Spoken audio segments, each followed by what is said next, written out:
public session of the Doctoral Board of the Protestant Theological University with prayer. Merciful God, clothed in wisdom and glory, source of joy and light, we pray to you, grant us wisdom and insight through Jesus Christ, in whom all treasures of wisdom and knowledge are hidden. Amen. Please be seated.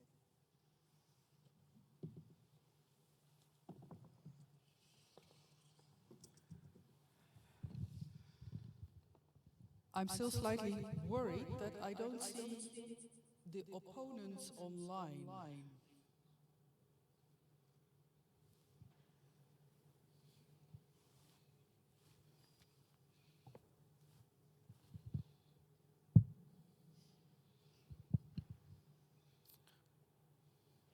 Sorry. Let me use the opportunity. I think I'll do it differently. Let me use the opportunity to at least welcome everyone to this session, while we still sort out more technical issues. First of all, a warm welcome.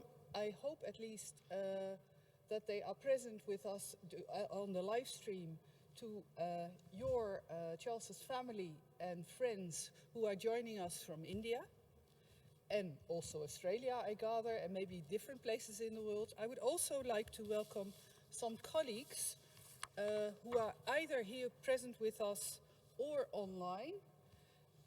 First of all, I would like to welcome the second promoter, Professor van der Velde from the Radboud University. And I'm still hopeful that we might have the colleagues online. Professor Atolla Longkumer of Union Theological College in Bangalore. Professor Megan Lumagne Ulishny from Boston College. I'm now looking to the technical assistants. Would it be possible to have the opponents visibly online? Because the first opponent is online, hence my hope that this will also be visible. Thank you very much. I would like the Board of Doctoral Degrees gives now you, Charles Christian, the opportunity to publicly defend your thesis and the propositions added to it. I now give the floor to the first opponent, Professor Longkumer.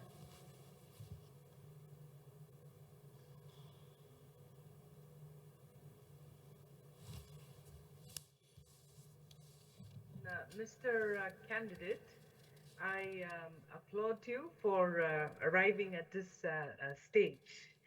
And I have some questions, and I would like to begin with the first one. I read with delight, and I learned.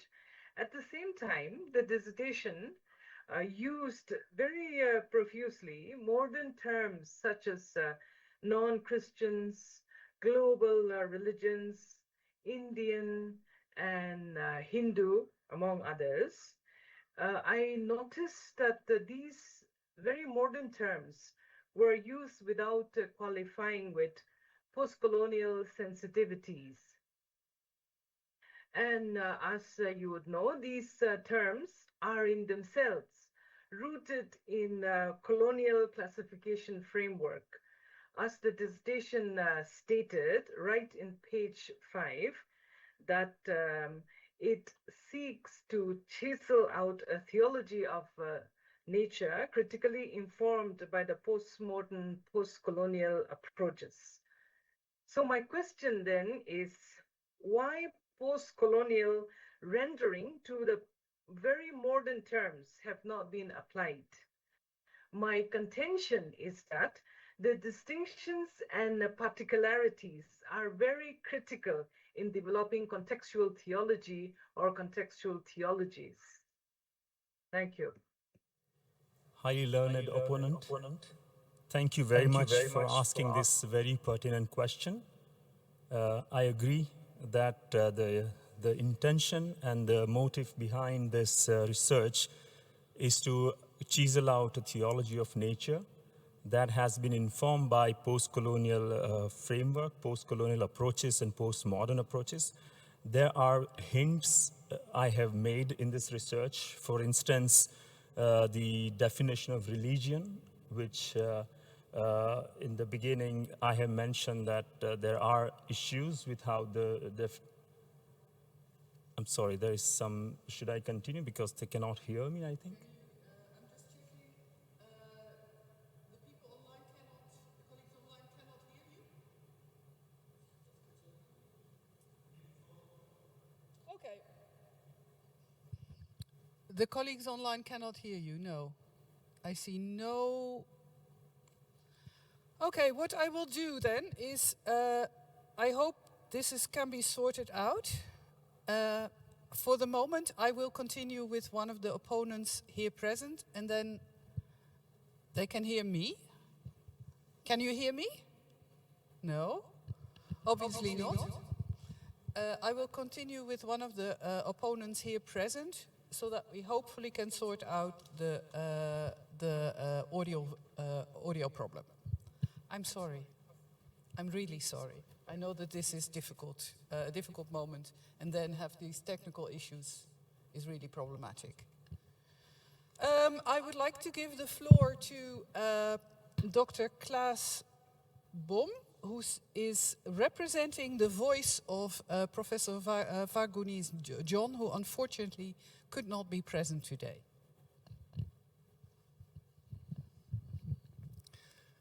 Dear candidate, in your thesis, you demonstrate a strong and nuanced engagement with Advaita philosophy and Indian Christian theology, positioning your work within a solid theoretical framework. However, two areas seem underexplored. First, the Bhakti tradition, particularly strands of Shaivism, and the Visishtadvaitic concept of Prapatti Yoga, with recent scholarship highlights as having deep resonance with Christian themes such as grace, receives only cursory attention. Second, despite your concern with epistemology and valid methods of knowing, the thesis doesn't substantially engage with the Indian philosophical discourse on pramadas. Could you explain why these traditions and epistemological frameworks were not addressed more fully, and how their inclusion might have enriched or complicated your overall argument?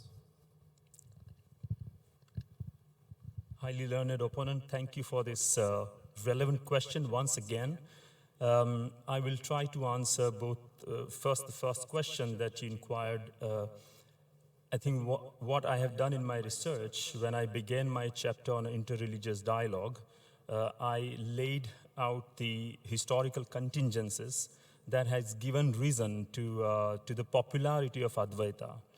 My intention was not to focus on Advaita initially, but the way intercultural experiences between India and Europe that took shape, the popularity of Advaita and the emergence of Advaita actually rose from that intercultural conversation, intercultural experience that Europe and India were experiencing at that moment. As a result, there were certain developments which projected Advaita as a voice of Hinduism. For instance, there was a very strong desire from the Western scholars of Hinduism to find out in Hinduism something that they were looking for. And as a result, they found that particular theme very much appropriate and very much as a kind of something that they can appropriate from Hinduism.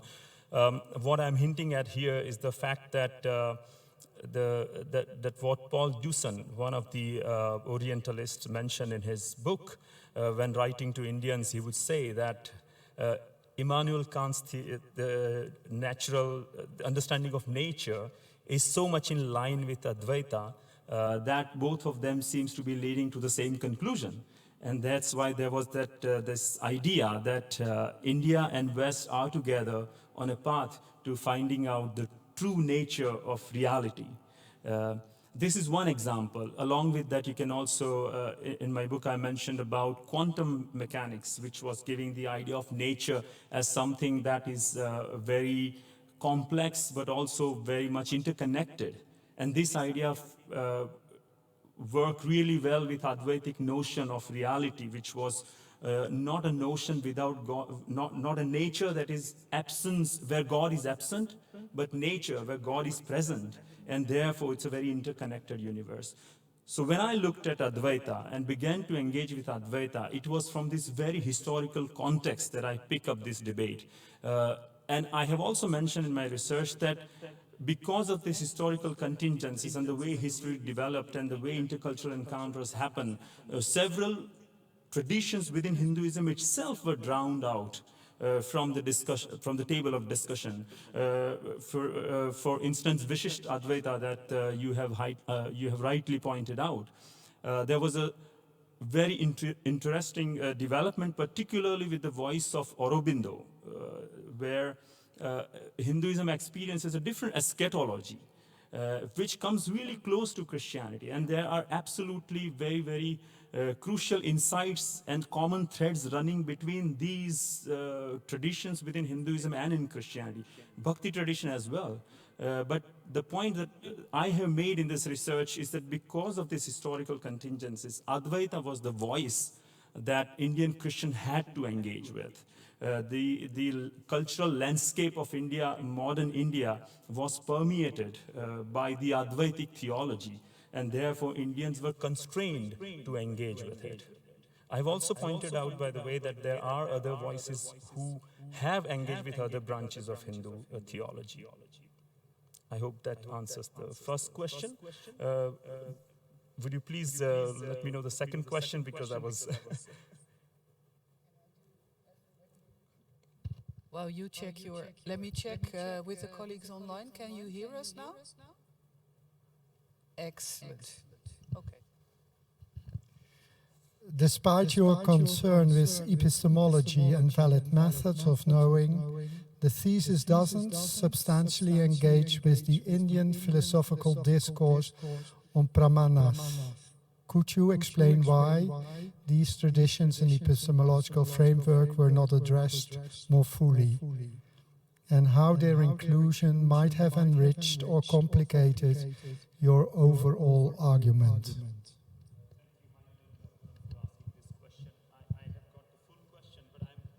Missing that particular Hindi word that you used there.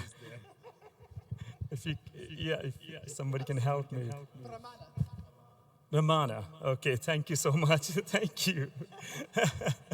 Yeah, it's a complex word. As I said, I think Indian Christian theologians were forced to sort of engage with Advaita, and there are other branches of Hinduism, other epistemologies within Hinduism that you can engage with. I think this has partly to do with the elasticity that Hinduism has as a religion. There are so many branches and so many ideas about God, so many reflections on who God is, what nature is, and it is also perhaps the strength of Hinduism that it is so stretchable. Now, in the process, you always have to choose who do you engage with. And as I said, historical contingencies pushed me to engage with Advaita. If I were to engage with other branches of Hinduism, I think I would certainly come out with different conclusions. For example, in Bhakti tradition, the idea of grace of God is very strong. There are Indian Christian theologians, for instance, A.J. Appasamy, who has made use of Bhakti tradition and found several threads that are common to both Bhakti tradition and Indian or Christian theology in general. Also Christian, the whole tradition of Christian mysticism, for example, which is close to Bhakti tradition. There is also one point particularly related to my research and theology of nature, however, is the idea of creatio ex nihilo, because traditionally it has been held that among the many ideas within Hinduism, particularly 6 branches of Hindu philosophy, none of them has this idea of creatio ex nihilo. And this is the point that many Indian Christian theologians have made. And therefore, even though I would have perhaps come out with a different conclusion if I were to relate with different theological tradition, there would be also point which would be common to all discourses. For example, creatio ex nihilo.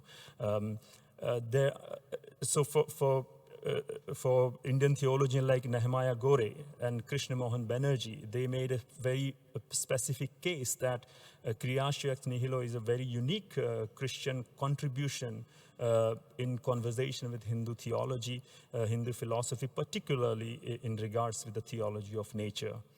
So there are some threads that would remain the same regardless of which tradition I would choose. And some threads would be different. I believe that would be that's how I see my engagement with Hindu theology on nature. I hope this answers your question. We have a slightly unorthodox order of opposition, but I gather that the colleagues online can both hear us and can speak. So what I propose is that we go back to Professor Lamkumar. Maybe you can just summarize your question once more, and then we continue the defense.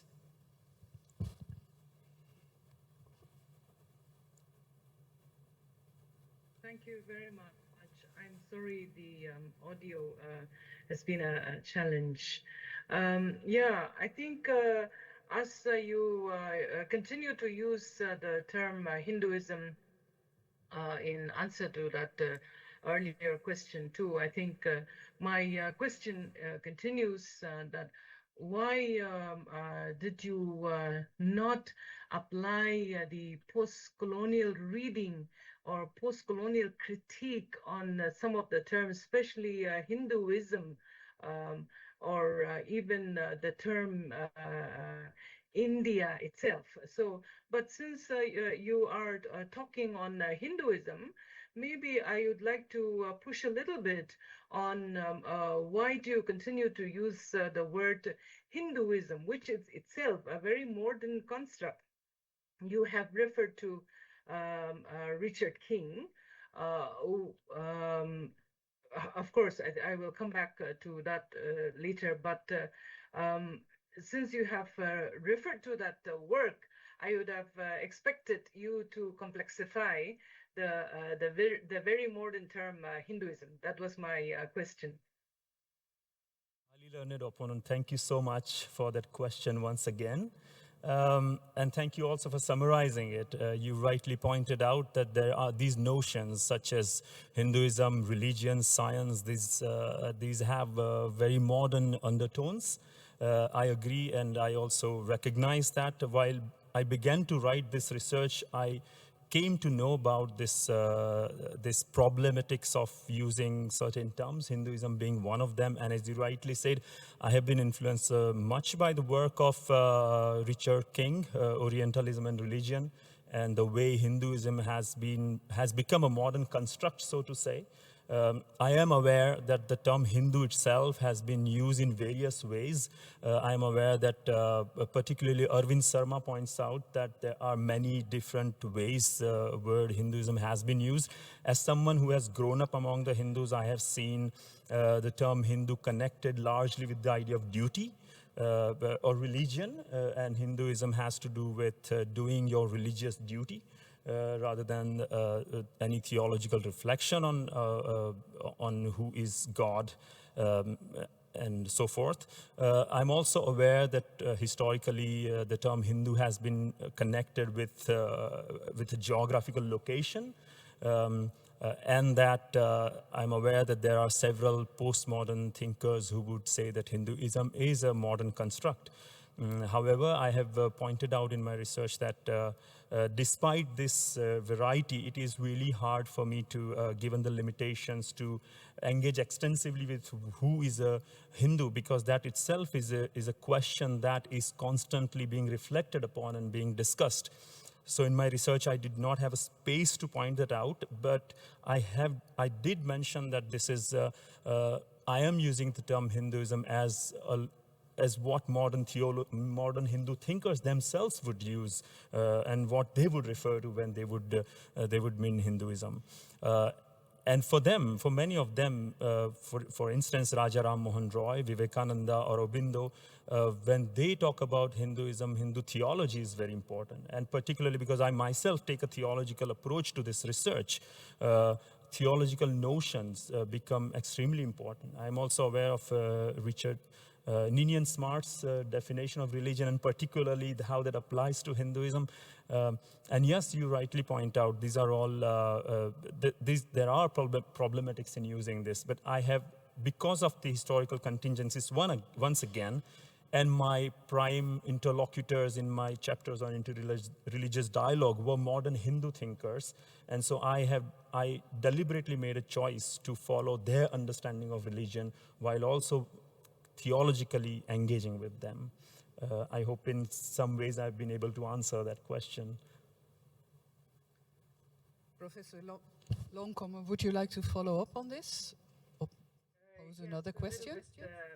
A little bit more. I think I want to push a little bit more on the use of the term Hindu and Hinduism, especially I think from today's context of reality of this modern nation and how it influences epistemology, which goes on to also create a hegemony of the over the minorities.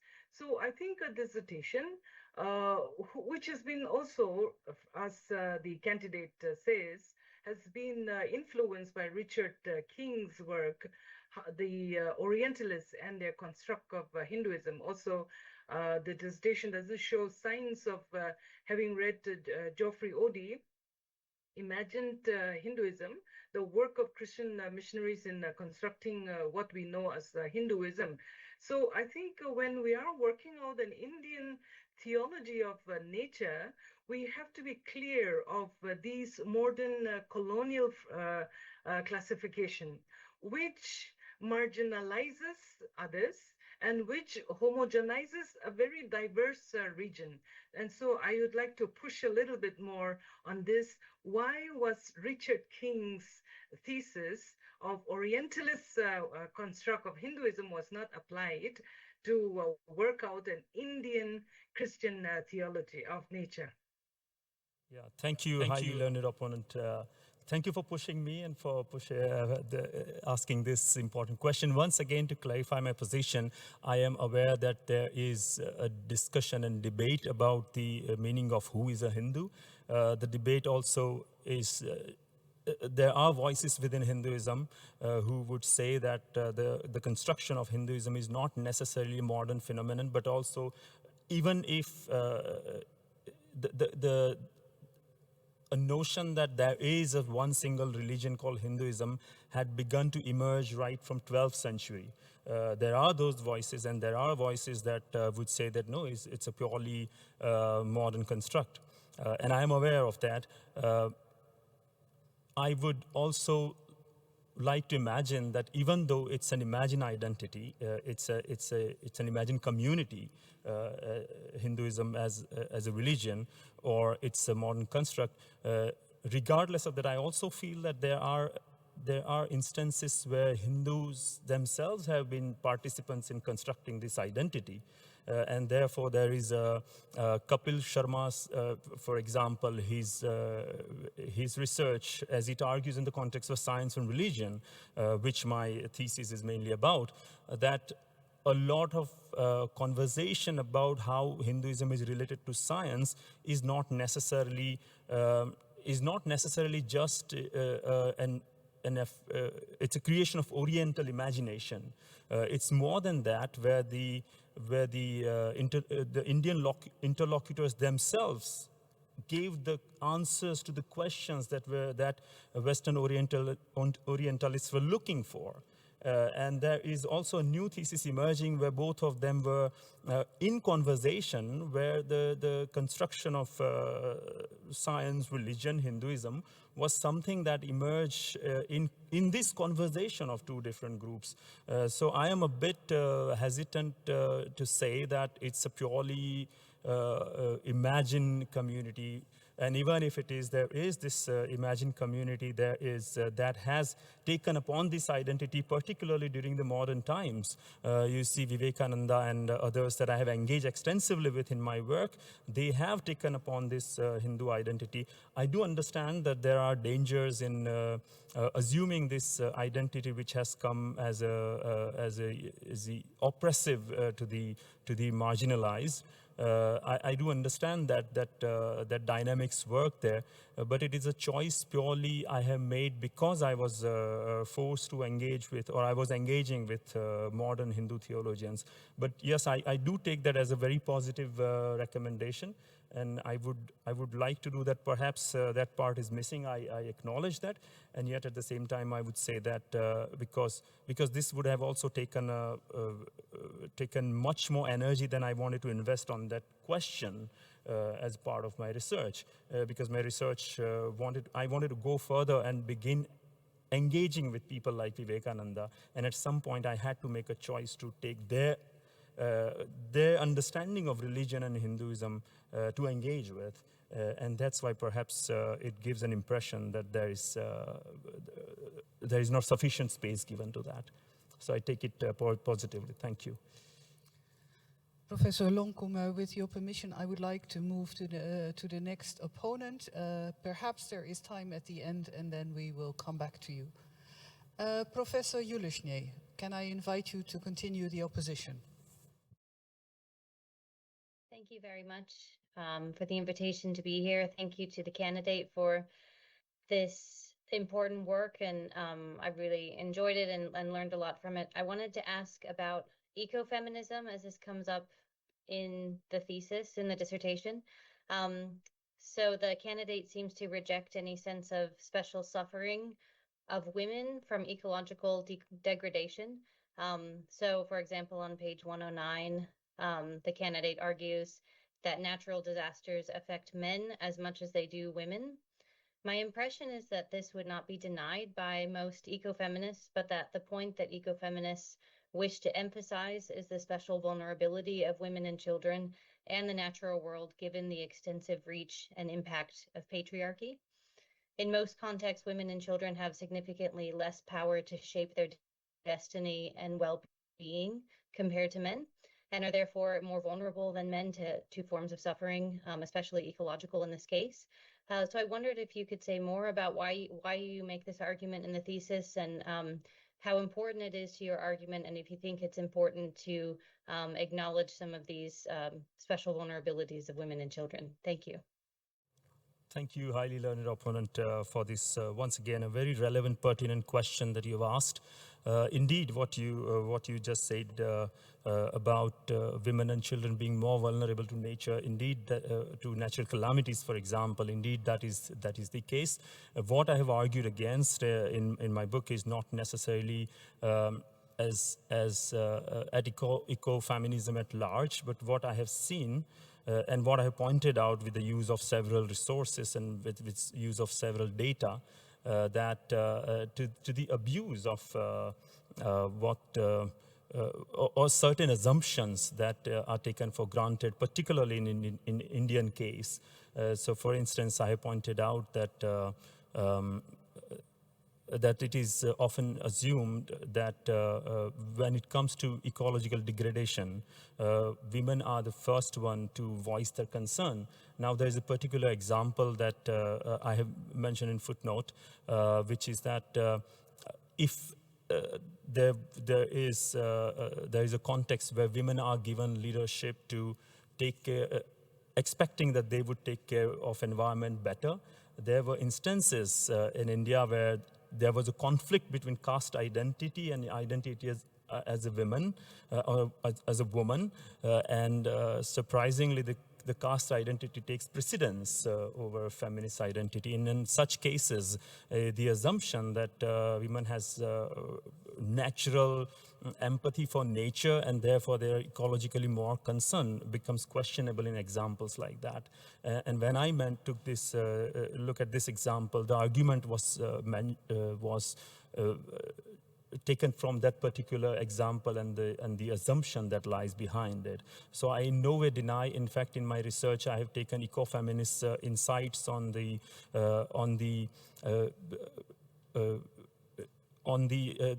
birth of nature and the birth that women, the childbirth in women and the similarity between that. I've taken that as a very positive theme that is parallel between women's experience and experience of nature. A groaning of nature is very similar to the experience that women go through in childbirth. So I have taken them very positively, but I have just also pointed out the underlying assumptions that are questionable in such arguments, yeah. Professor, would you like to briefly follow up, or are you satisfied with the answer? I'm very satisfied with that response. Thank you. Very much. Then the opposition will be continued by Professor Nodge. Thank you so much for offering us a mirror through this book in a tension around practicing contextual theology. I've well received your intention to make this book, this project, a exercise in contextual theology, and my question resonates already part of the discussions you had with Professor Loncomer, but then on another notion, namely on the notion of science. On page 33 of your dissertation, you give a working definition of the word science, and with this background of the intention of doing a contextual theology exercise, you right away say that you define science as the German word Wissenschaft defines it. So this, of course, brings me into this tension, like, what would happen if you define your term, your work definition you offer, with other sources than the sources given by you, namely Sven Ove Hansen from Sweden, or later in chapter 6, other so-called Western sources. So my question resonates the title of an Indian scholar, Sundar Sarukai. What is science after this project you completed? Thank you. Yeah, thank you for asking, highly learned opponent. Thank you for asking this relevant question again. It's a question that has been, that I encountered in the beginning of my research, and it stayed with me throughout the research. All the more because during my research, I explored the Indian way of approaching science, Indian way of looking at nature. And as a result, one of my thesis statements is that nature is one, but science is a plural. So that's how I look at science at the end of this project. I looked at there are traditions that have that are scientific in the sense that they are trying to create a systematic knowledge of the object that they are looking at. And in my opinion, at this, while having done this research, I feel that I continue to adhere to that idea that science is a plural. That is precisely because our approach to nature are socially and culturally located. We look to nature only from within our lenses provided to us by our culture, by our social landscape. And as a result, we come to nature with the questions that are given to us in that sense. And we begin to explore nature or do science as we try to gather and systematically gather knowledge. So for me, any attempt to gather knowledge systematically and put them together is science, and therefore it is also a very broad definition of science. An interesting case in example is the whole tradition of astrology in India, which the differentiation between astrology and astronomy is fairly recent, and so astrology was also looked at as scientific, and it was an attempt to gather knowledge and systematize it. So for me, science remains any attempt to systematically gather knowledge about an object.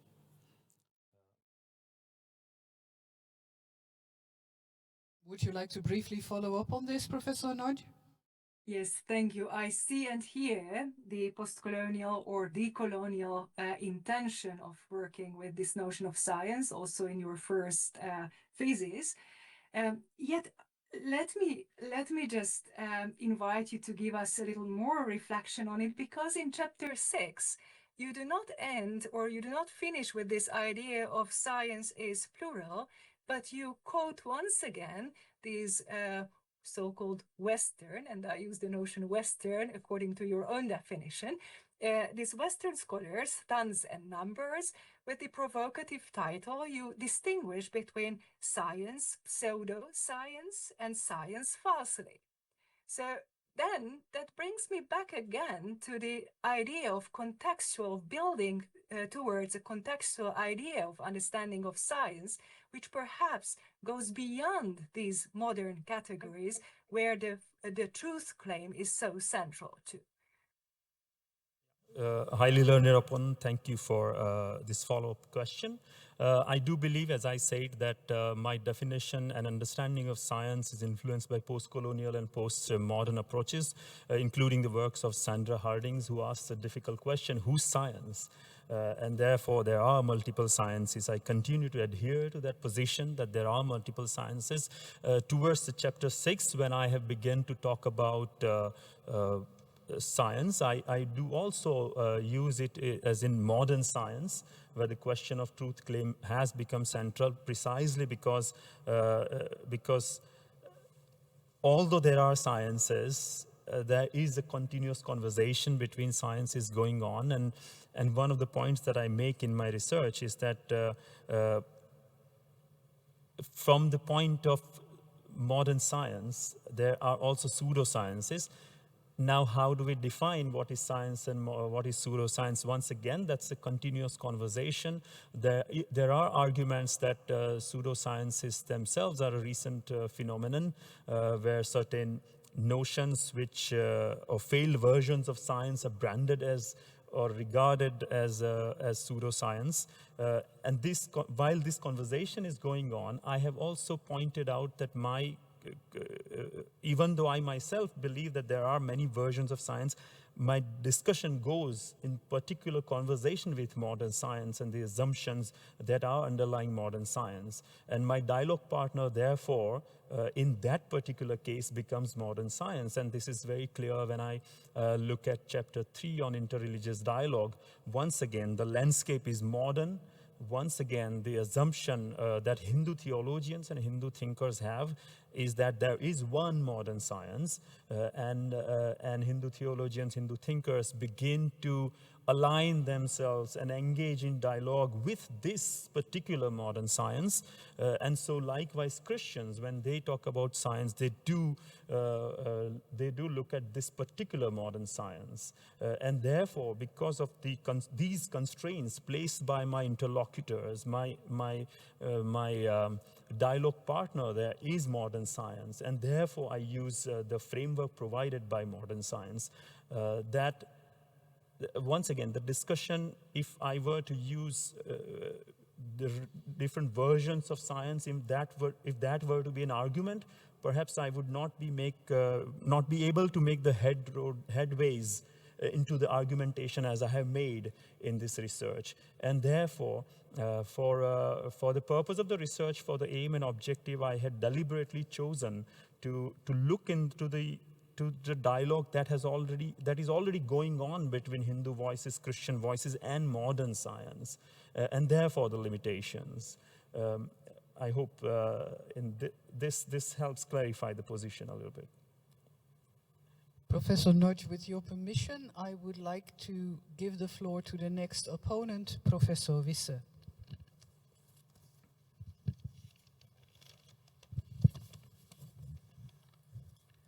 Dear candidate, first of all, I would like to congratulate you wholeheartedly with the defense of this dissertation.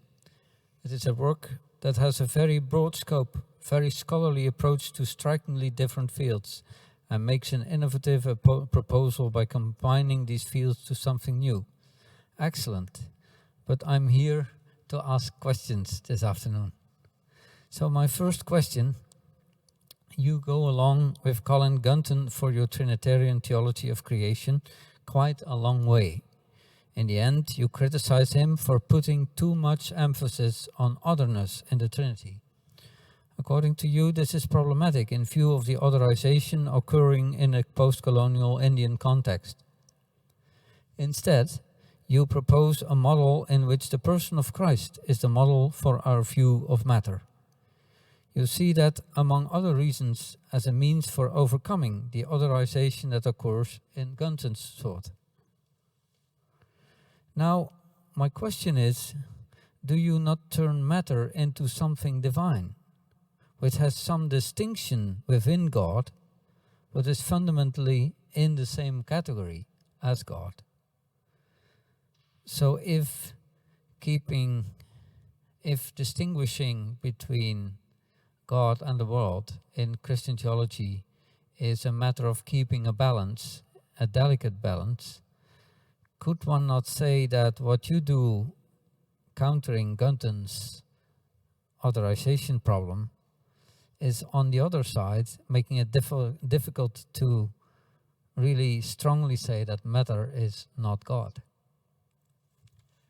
Highly learned opponent, thank you again for asking this very pertinent, relevant, and a question that I have struggled with myself. It's a question that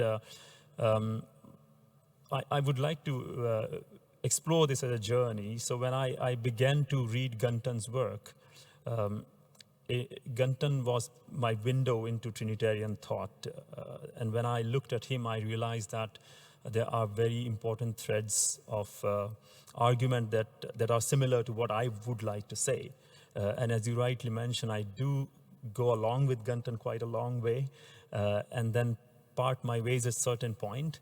Now there are particularly the point of otherization, and I feel that if in the post-colonial framework, the notion of otherization is problematic, because for the post-colonial thinking, otherization always leads to domination and exploitation. So the notion of otherization is problematic. I have, however, pointed out also with the use of creatio ex nihilo, that I continue to maintain that as an important contribution of Christian theology. I think that my turn away from Gunton is not a complete turn away in the sense that I rejected his ideas. I do continue to take the notion of distinction between God and world from his theology, and once again by emphasizing creatio ex nihilo, where God makes himself distinct from the natural world, or both of them have a distinct identity so that they can relate. I continue to take that. When I turn to incarnation, what I am suggesting is that my turn towards incarnation I look at it as something that balances Gunton's view. What as a result of an intercultural theological approach, my notion of relationality actually suggests that there is a distinction required between God and the world, but there is also a strong connection required between God and the world. I often use this example that, and this is where I get my argument to critique Gunton from. I use often this example of a cultural diversity. For many Westerners, when they see in Western countries, often when a child is born, the parents are preparing for the child. They make a separate room for the child. They buy a separate bed for the child, because child is considered a distinct personality with whom you can engage. This is very strange to many Indians. Like, why would you do that? And it's the other way around. Probably for many Westerners, it would be strange that Indian kids are sleeping in the parents' bedroom till they are 8 or 10. This would be very strange, because the notion that children can have a distinct identity and their individual being is something not so easily identifiable, recognizable. And I feel that Gunton also perhaps suffers from this cultural tendency in which he is writing. And therefore, he looks at relationship as something like two distinct persons engaging with each other, the spirit and the son. In Indian context, we have the temptation of not recognizing enough distinction between God and the world, and therefore that is why I differ from eco-theology and ecofeminism, where sometimes where the relationship between God and the world is too fused together, where there is no distinction.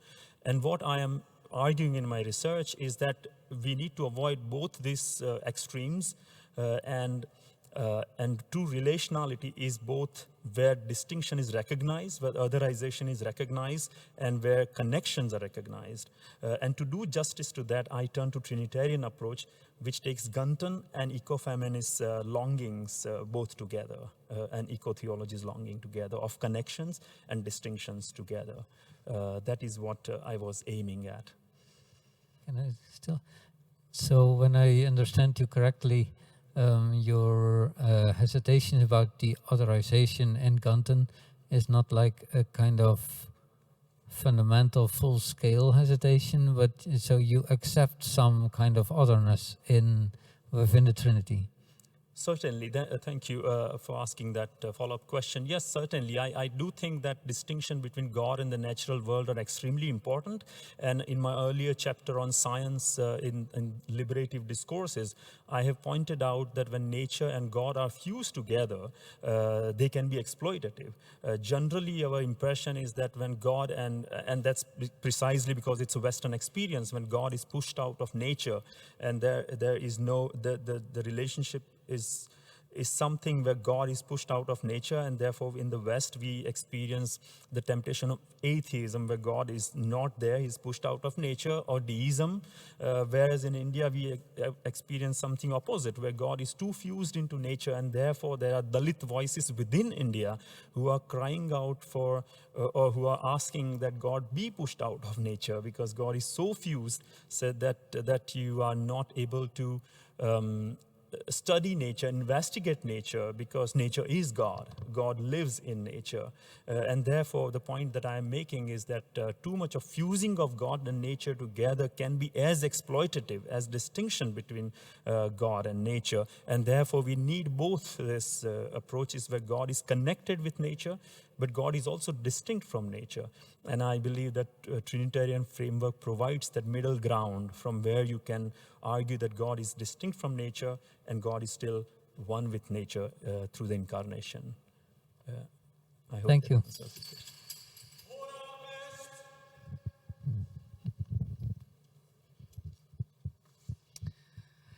The doctoral board has heard your defense and will withdraw to deliberate. But before I suspend the session, I would like to compliment you on your concentration despite all the hiccups.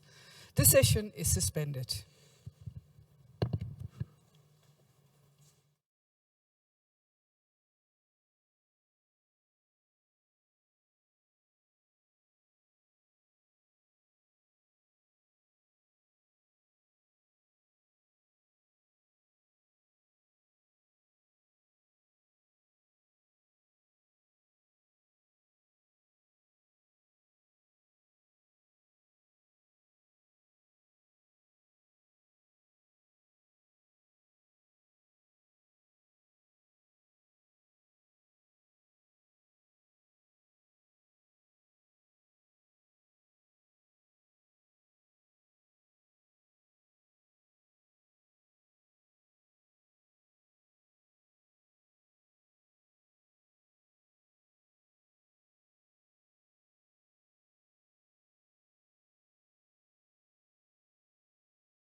The session is resumed. Mr. PhD candidate, the doctoral board has reviewed your dissertation and has heard your defense. The board has decided to award you the doctorate. Please be seated.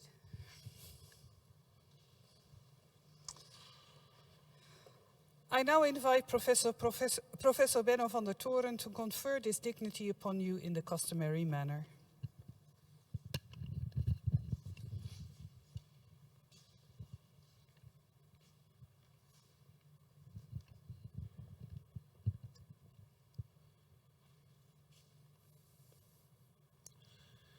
By virtue of the authority granted to us by law, and according to the decision of the doctoral committee present here, I hereby declare you, Charles Samuel Christian, to be promoted to doctor, with all rights and responsibilities attached thereto by law and tradition with respect to science, church, and society.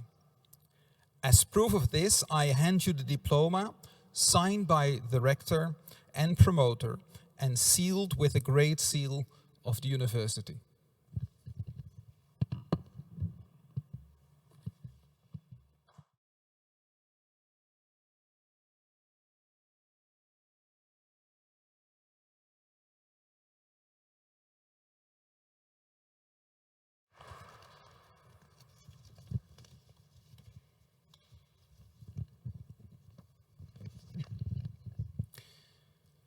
Esteemed Dr. Christian, dear Charles, it's a great joy that I'm given the opportunity to congratulate you with your thesis and with your newly acquired title, both for myself and for the second promoter, Professor Paul van der Velde. I first heard about you through one of the scholar mentors of the Langham Partnership. He told me that they were in touch with a gifted young theologian from North India, whom they would like to support and who would like to work in the area of science and religion in the context of India. Would I be willing to supervise this candidate? That they actively sought to attract you into their doctoral scholarship program tells something about the promise they saw in you.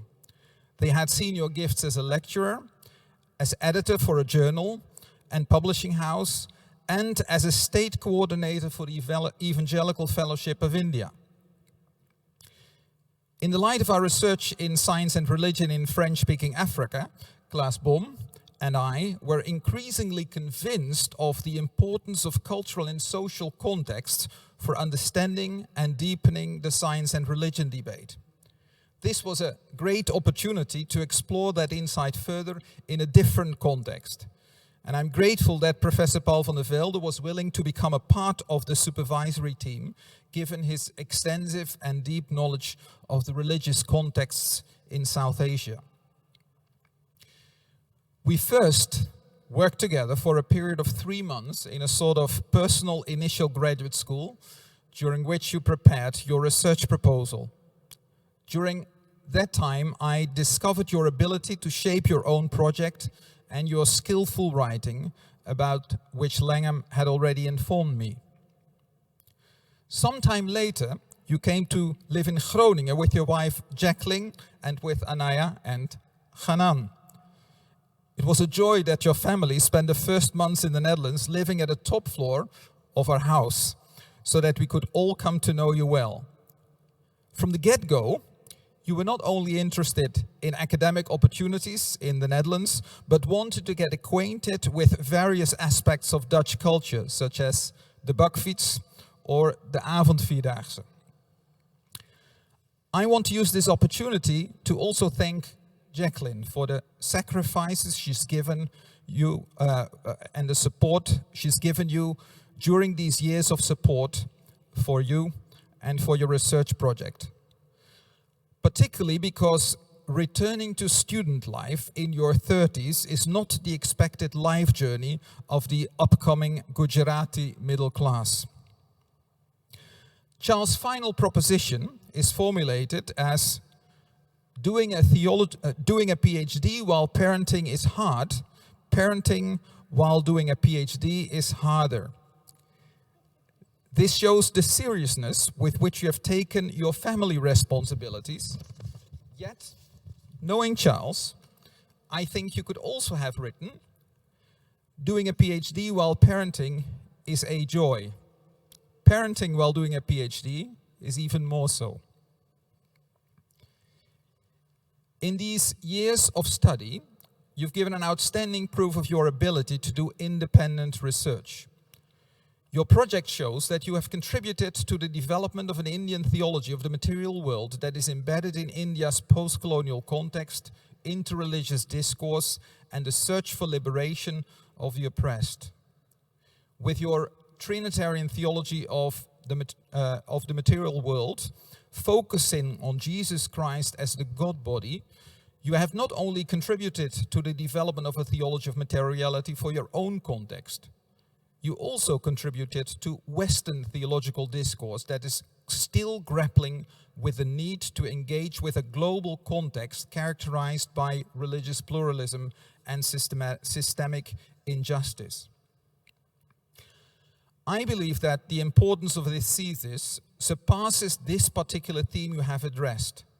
You also contributed to the development of the deepening of the methodology of interreligious and intercultural theology. You have shown, as others have done, that says interreligious and intercultural engagement does demand that we take cultural contexts, social factors, and power dynamics with utter seriousness. But you've also shown that we need to be equally serious about the implicit and explicit ontological claims the different voices make and that drive the conversation forward. And I've been impressed by your ability to take these different dimensions of the conversation all into account. I'm grateful and proud that our working relationship over the last years will continue in your new role as postdoctoral researcher in the project Church from the Future, and as a theological educator in your former seminary in Udaipur with the GZB, or Reformed Mission League. That role will allow you to serve young churches in North India in a context in which many of your students are first-generation Christians.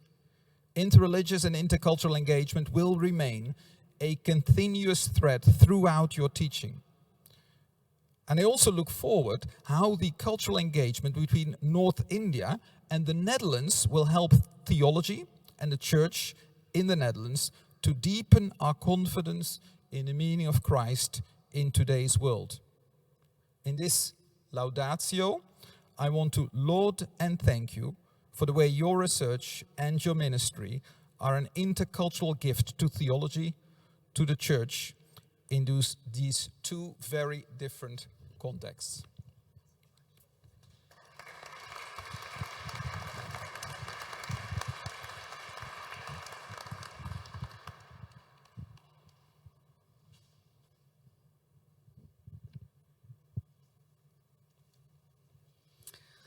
Most learned sir, also on behalf of the doctoral board, I congratulate you on the dignity you have obtained. I now invite you to sign the book. Or the album.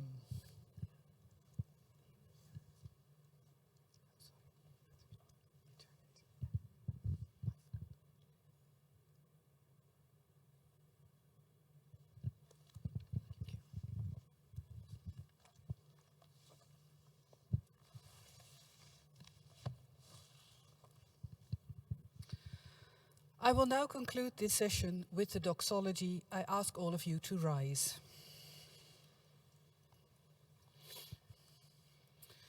The Almighty God, by whose light we see light, to him be the glory forever and ever, through Jesus Christ. Amen.